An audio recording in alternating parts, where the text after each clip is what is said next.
Xin chào các bạn, hôm nay thì mình sẽ qua bài học tiếp theo trong chương trình học sợi Headshot của Vian ha. Hôm trước mình đã học kiểu sợi là hình chữ Y. Thì hôm nay thì mình sẽ qua bài kiểu sợi hình chữ C.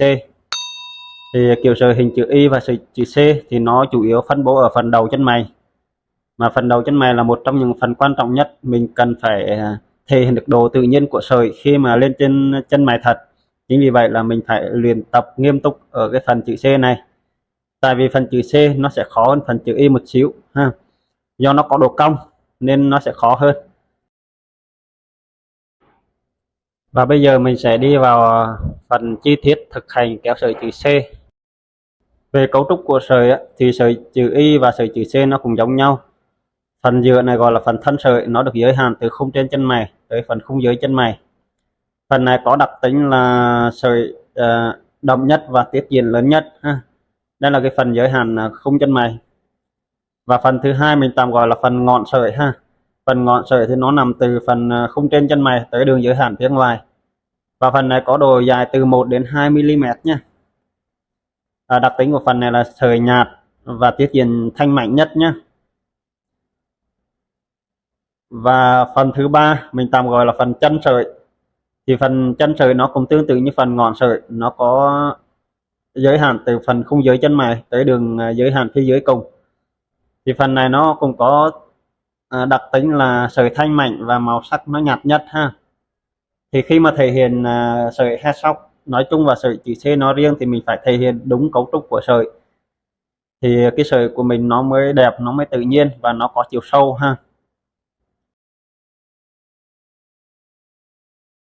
Mục đích của những cái bài tập cơ bản này là mình làm chủ lực tay ha, mình luyện để mình làm chủ lực tay bằng cách là mô phỏng lại cấu trúc của sợi.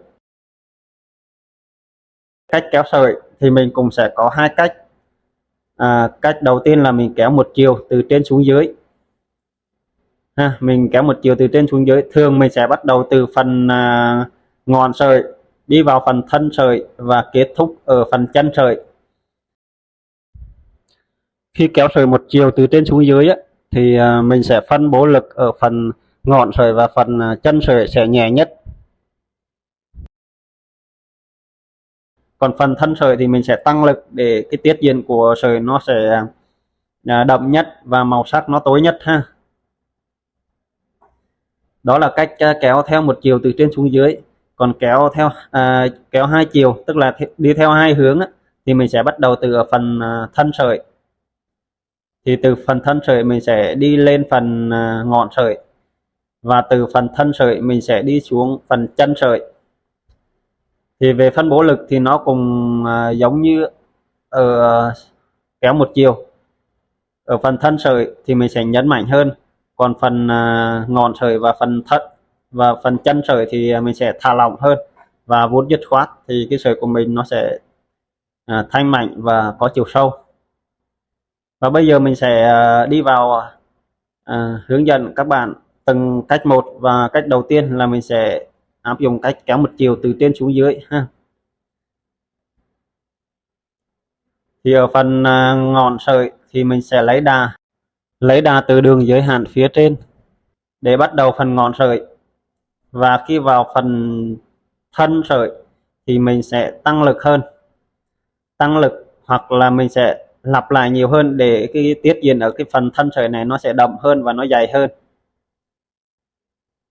Đó, thì khi mà vậy thì các bạn để ý mình sẽ nhấn lực ở phần thân sợi nhiều hơn. Khi kết thúc phần thân sợi đến phần chân sợi thì mình sẽ vuốt nhẹ ha, vuốt nhẹ và dứt khoát ha, để cái phần chân sợi nó thanh mảnh giống như phần ngọn sợi.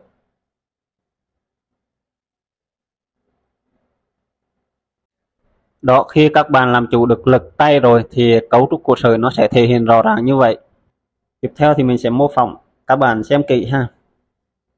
Ở phần ngọn sợi là mình sẽ vuốt dứt khoát hơn và nhanh hơn, còn ở phần thân sợi thì mình sẽ lặp đi lặp lại nhiều lần hơn và đồng thời tăng lực để cái phần thân sợi nó đậm nhất.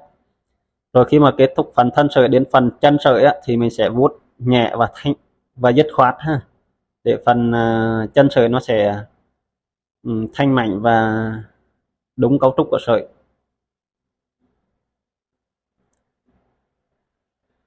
Thì mình xin nhắc lại cái vấn đề, cái mục đích quan trọng của những cái bài tập cơ bản này là mình luyện tập để mình làm chủ lực tay nhé. Làm chủ lực tay và hiểu được cấu trúc của sợi. Cái làm chủ lực tay là một vấn đề rất quan trọng trong phun xăm hiện đại ha, đặc biệt là trong kỹ thuật headshot.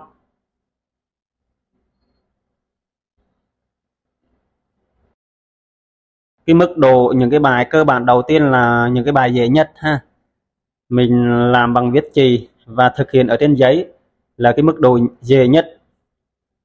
Thì sau này khi mà lên da dạ, cầm máy lên da dạ và cầm máy lên người thật thì cái mức độ nó sẽ khó hơn.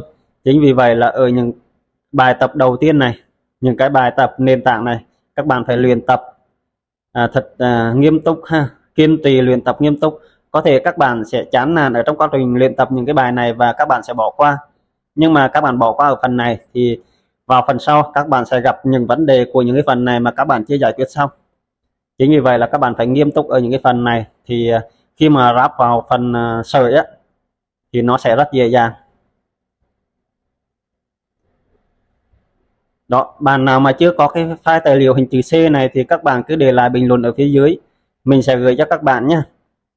Đây là một phần trong cái giáo trình dạy môn sợi của Vian Brown ha. Nếu bạn nào không phải học viên bên Vian Brown mà muốn lấy cái file này về luyện tập thì các bạn cứ để lại bình luận ở phía dưới, mình sẽ gửi cho các bạn nha, hoàn toàn miễn phí nha. Nếu các bạn thấy những chia sẻ của mình có giá trị với các bạn thì các bạn hãy cho mình một like, bấm đăng ký kênh ủng hộ mình, đồng thời là bấm chuông để nhận được những thông báo của các cái bài học tiếp theo nha. Đây là kênh Vian dạy về phun xăm thẩm mỹ hoàn toàn miễn phí nhé, từ cơ bản đến nâng cao và bắt đầu với kỹ thuật headshot. Chính vì vậy là bạn nào muốn học online hoặc là muốn nâng cao tay nghề thì các bạn cứ theo dõi kênh của mình ha.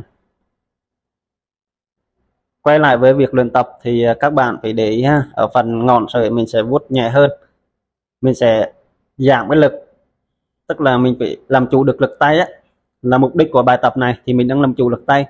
Thì ở phần ngọn sợi thì mình sẽ giảm nhẹ lực và đến phần thân sợi thì mình sẽ tăng lực. Nhớ là ở phần ngọn sợi và phần chân sợi thì mình sẽ giảm lực, nhưng mà mình phải kéo dứt khoát ha, để hai phần này nó thanh mạnh và nó bay bổng nhất có thể. Còn ở phần thân sợi á thì mình sẽ nhấn lực đậm hơn.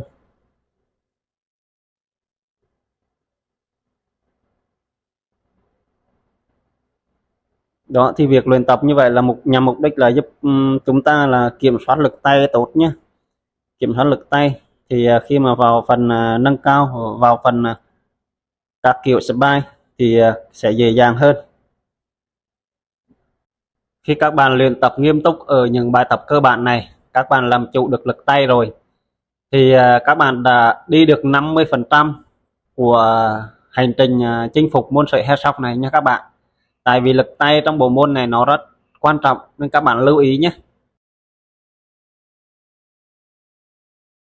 Còn khi mà vào kiểu chân mày á, ví dụ kiểu spy 6, spy 3, spy 2.5 này kia thì nó có công thức sẵn rồi ha. Thì công thức nó rất dễ dàng, các bạn sau này các bạn xem các bạn sẽ thấy nhé.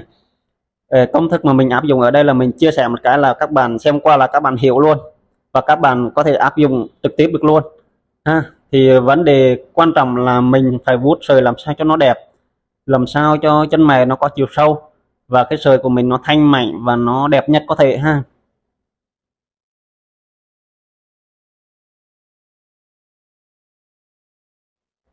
Ở phần ngọn sợi thì các bạn phải vuốt dứt khoát nhé. Tại vì khi mới bắt đầu á thì cái phần ngọn sợi là các bạn hay ngại ha, hay sợ, chính vì vậy là cái phần này các bạn vuốt thường không đẹp. Nhưng mà khi mình luyện tập thì các bạn phải ý thức vào là cái phần ngọn sợi muốn đẹp thì mình phải vuốt dứt khoát nhé.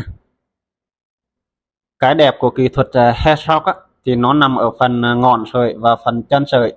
Chính vì vậy các bạn phải để ý hai phần này nha. Tiếp theo thì mình sẽ qua cách kéo sợi thứ hai. Ở cách kéo sợi thứ hai thì mình sẽ bắt đầu từ phần thân sợi. Từ phần thân sợi mình sẽ kéo lên phần ngọn sợi. Ở phần thân sợi thì các bạn nhấn lực đậm hơn ha. và từ phần thân sợi mình sẽ kéo xuống phần chân sợi. Ở phần thân sợi thì mình sẽ tăng lực ha, tăng lực để phần này nó đậm nhất và tiết diện nó dày nhất. Đến phần chân sợi thì các bạn vuốt dứt khoát để phần này nó thanh thoát và bay bổng. Theo quan điểm cá nhân của mình á, thì nếu các bạn làm chủ được cách kéo sợi theo hai hướng á, thì sau này khi luyện tập ở trên da dạ và trên người thật thì các bạn sẽ linh hoạt hơn và thuận tiện hơn. Vì sau này khi mình làm trên khách hàng thực tế thì chân mày của khách hàng không phải nằm ở trên bề mặt giống như ở trên giấy và trên da dạ. Chính vì vậy là khi làm chủ được kỹ thuật kéo sợi theo hai hướng như vậy thì lên người thật sẽ thuận tiện hơn cho các bạn. Và các bạn lưu ý khi mình thực hành ở trên giấy á, thì các bạn cho mùi viết chì tiếp xúc là với bề mặt giấy ha. Mình không nâng mùi viết chì quá cao. Mục đích là để cái sợi của mình nó được thanh mảnh và mềm mịn nhất nhé. Chỗ nào cần đậm thì mình sẽ tăng lực, và chỗ nào cần nhạt thì mình sẽ giảm lực lại và mình sẽ vuốt dứt khoát để cái phần đó nó được thanh mảnh nhất. Trong quá trình luyện tập có vấn đề gì không hiểu cần giải đáp thì các bạn cứ để lại bình luận ở phía dưới, mình sẽ giải đáp cụ thể cho các bạn nhé. Các bạn cứ xem đi xem lại thật kỹ và luyện tập nghiêm túc thì mình bảo đảm các bạn sẽ chinh phục thành công bộ môn điêu khắc sợi Headstock này. Khi mà những phần cơ bản này các bạn làm vững chắc rồi á, thì qua phần nâng cao thì các bạn sẽ dễ dàng hơn. Các bạn cứ tin mình đi. Thì sau này mình chia sẻ công thức sợi là các bạn sẽ hiểu ngay và làm được ngay.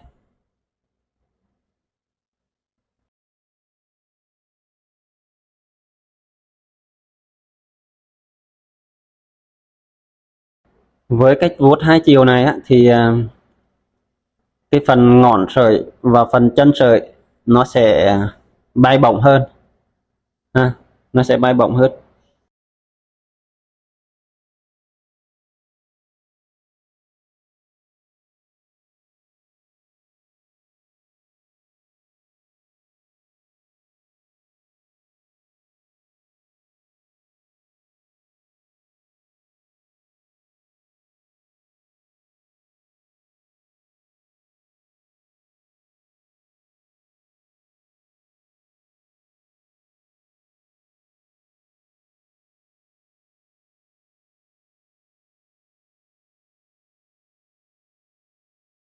Thì ở trong cái file tài liệu này nó sẽ có khoảng 3 tờ ha.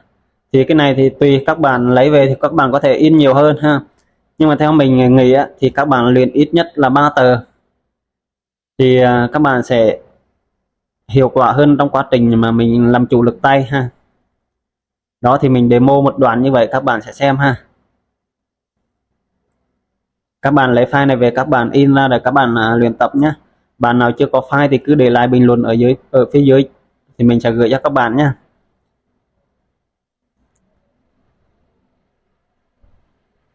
Thì luyện tập những sợi cơ bản này là giúp mình kiểm soát lực tay, để từ đó là sau này khi mà lên máy và làm trên người thật thì các bạn sẽ kiểm soát lực tốt hơn.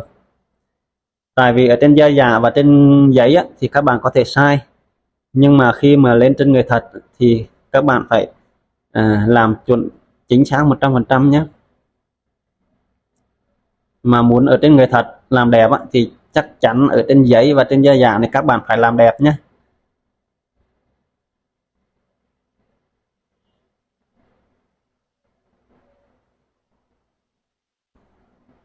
Đấy, các bạn thấy không, cái viết của mình là mình không khi mà trong quá trình mà kéo một sợi á, vuốt một sợi thì mình không có nâng cái viết của mình lên cao ha. Mình để là ở trên bề mặt giấy, rồi mình sẽ à, chỗ nào cần đậm thì mình sẽ tăng lực mạnh hơn hoặc là lặp lại nhiều lần hơn, và ở phần chỗ nào cần nhạt như ở phần ngọn sợi và phần chân sợi thì mình sẽ giảm lực lại và mình sẽ vuốt nó dứt khoát hơn.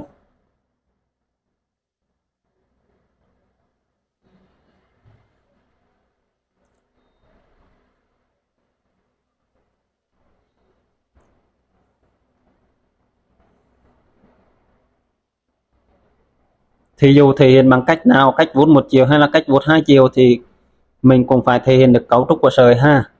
Đó là cái điều căn bản ha.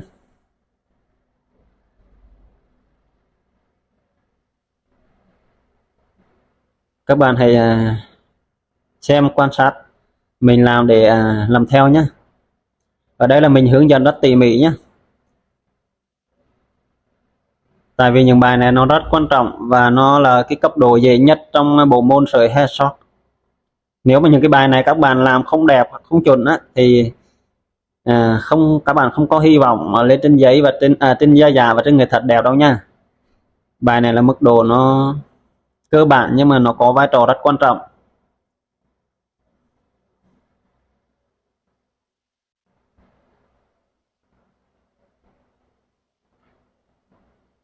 Nếu các bạn thấy những chia sẻ của mình có giá trị với các bạn thì các bạn hãy cho mình một like, bấm đăng ký kênh ủng hộ mình.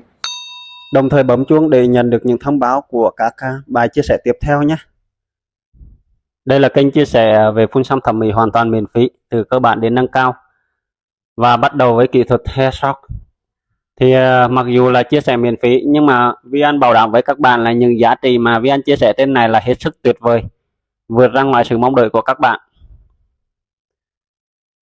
Thì đối với những bạn mà làm nghề rồi mà tay nghề còn yếu thì các bạn cứ xem kênh và làm theo những hướng dẫn, thì mình bảo đảm với các bạn là tay nghề của các bạn sẽ tốt hơn nhiều ha. Đặc biệt là với kỹ thuật headshot này, các bạn sẽ chinh phục thành công kỹ thuật này. Chính vì vậy VN đã chọn kỹ thuật headshot là kỹ thuật đầu tiên để hướng dẫn ở trên kênh này. Vì đây là kỹ thuật khó nhất và cũng là kỹ thuật hot nhất hiện nay. VN muốn các bạn chinh phục được kỹ thuật này để bắt kịp xu hướng làm đẹp của thế giới hiện nay, cũng như là đáp ứng được yêu cầu ngày càng cao của khách hàng. Vì khách hàng bây giờ chọn kỹ thuật này rất là lớn nhé. Hầu hết khách hàng ở bên VN Brow của mình là khi mà tới làm chân mày thì 99,9% là người ta chọn làm kiểu khắc sợi tự nhiên là headshot ha. Các bạn nào mà chưa chinh phục được kỹ thuật này thì cứ theo dõi kênh của mình, bảo đảm những giá trị mà các bạn nhận được từ kênh này nó vượt ra ngoài sự mong đợi của các bạn ha. Ở trên này mình chia sẻ tỉ mỉ, chi tiết và tận tình, thì các bạn cứ xem thì các bạn sẽ thấy sự hiệu quả và những cái lời nói của mình. Rồi vừa rồi là mình đã demo một đoạn sợi chữ C cho các bạn ha. Thì các bạn hãy kiên trì luyện tập nhé, đừng bỏ qua những cái bước cơ bản này nhé. Thì các bạn cứ luyện tập, phần sau thì mình sẽ qua sợi chữ S ha. Sợi chữ S là một sợi nó sẽ khó hơn sợi chữ C một xíu nữa, chính vì vậy các bạn phải làm chủ được cái phần này nhá. Rồi, xin chào các bạn, hẹn gặp lại các bạn ở bài học tiếp theo.